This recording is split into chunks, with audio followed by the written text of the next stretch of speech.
दोस्तों, भारत के डीआरडीओ ने एक ऐसी मिसाइल बना ली है जिसे कि आप फ्यूचर की मिसाइल कह सकते हैं। एक्चुअली इस मिसाइल के ऊपर काफी समय पहले काम करना डीआरडीओ ने शुरू किया था।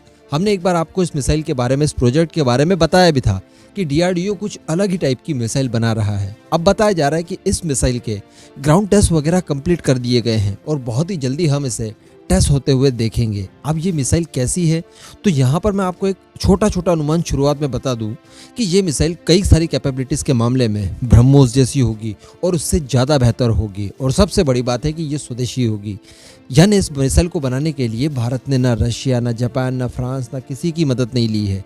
ये मिसाइल भारत ने अपने खुद के बूते बनाई है। ये मिसाइल हमारे लिए मल्टीपर्पज मिसाइल साबित होगी। इस मिसाइल के अनेकों इस्तेमाल किए जा सकेंगे। एक्चुअली एक ऐसी टेक्नोलॉजी डीआरडीओ ने डेवलप कर ली है जिसके आधार पर कई सारी अलग अलग मिसाइलें हम लोग डेवलप कर पाएंगे और सारी की सारी मिसाइलें बिल्कुल वर्ल्ड क्लास होगी। मैं इनके बारे में आपको डिटेल में बताने वाला हूँ, किस तरह की टेक्नोलॉजी है, किस किस तरह की मिसाइलें इनसे बनाई जा सकती है। आप बस वीडियो को एकदम एंड तक देखते हुए चैनल को सब्सक्राइब जरूर कर लीजिएगा।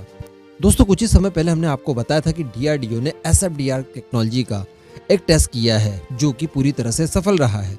एसएफडीआर टेक्नोलॉजी के जरिए ही हम लोग हमारी अस्त्रा मार्क 3 मिसाइल भी बनाएंगे। साथ ही इसको लेकर हम लोग एयर डिफेंस सिस्टम भी बनाएंगे जो कि अच्छी खासी रेंज हमें प्रोवाइड करवाएगा। तो अभी जो डीआरडीओ ने टेक्नोलॉजी डेवलप की है वो टेक्नोलॉजी बिल्कुल एसएफडीआर जैसी ही है, लेकिन यहाँ पर कुछ बेसिक से फर्क है। देखिए, अगर यहाँ पर एसएफडीआर का फुल फॉर्म देखा जाए तो सॉलिड फ्यूल डक्टेड रैमजेट है। तो इसी की तरह की एक टेक्नोलॉजी और डीआरडीओ ने तैयार की है जिसमें सॉलिड की जगह लिक्विड फ्यूल का इस्तेमाल किया जाता है।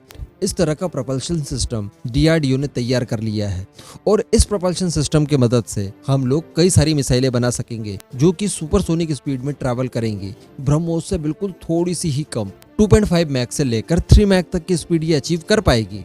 अब इसके जरिए हम लोग क्या क्या बना पाएंगे, ये क्यों इतनी ज्यादा महत्व है, अब वो भी जान लीजिए।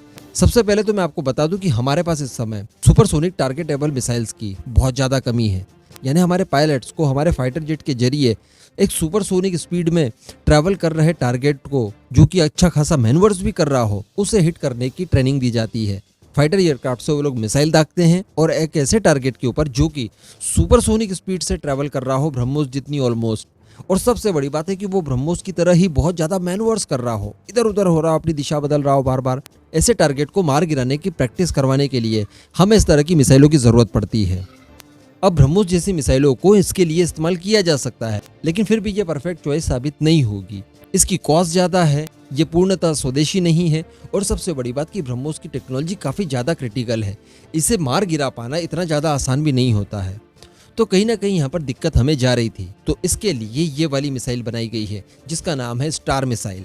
अब अगर इसके अलावा इसके यूजेस देखे जाए तो इसके जरिए हम लोग क्रूज मिसाइल्स बना सकते हैं और इन्हें एंटी शिप के रोल में बड़ी आसानी से इस्तेमाल कर सकते हैं। अभी ये सुपरसोनिक के ब्रह्मोस जैसी स्पीड है, बहुत ज्यादा मैनवर्स करती है, तो इससे एयर डिफेंस सिस्टम रोक ले पॉसिबल नहीं है। तो कुल मिलाकर ये एक अचूक एंटी शिप मिसाइल के तौर पर बड़ी आसानी से इस्तेमाल की जा सकती है। आपको अगर दूसरे यूजेस के लिए लॉन्ग रेंज में क्रूज मिसाइल्स बनानी है तब भी आप इस लिक्विड फ्यूल डक्टेड रैमजेट का इस्तेमाल कर सकते हैं। इसी प्रोपल्शन सिस्टम की मदद से उसे बना सकते हैं। अगर आपको एयर लॉन्च क्रूज मिसाइल वगैरह कुछ बनानी है तब भी आप बड़ी आसानी से इसका इस्तेमाल कर सकते हैं, इसके जरिए बना सकते हैं। और अगर आपको एयर डिफेंस सिस्टम के तौर पर इसे इस्तेमाल करना है तो वहां पर भी आप इसे डेवलप कर सकते हैं। तो इस तरह की टेक्नोलॉजी अब डीआरडीओ ने तैयार कर ली है। इसके ग्राउंड टेस्ट वगैरह भी कंप्लीट कर लिए गए हैं। इसके फैब्रिकेशन के लिए डीआरडीओ ने टेंडर वगैरह भी जारी कर दिए गए हैं।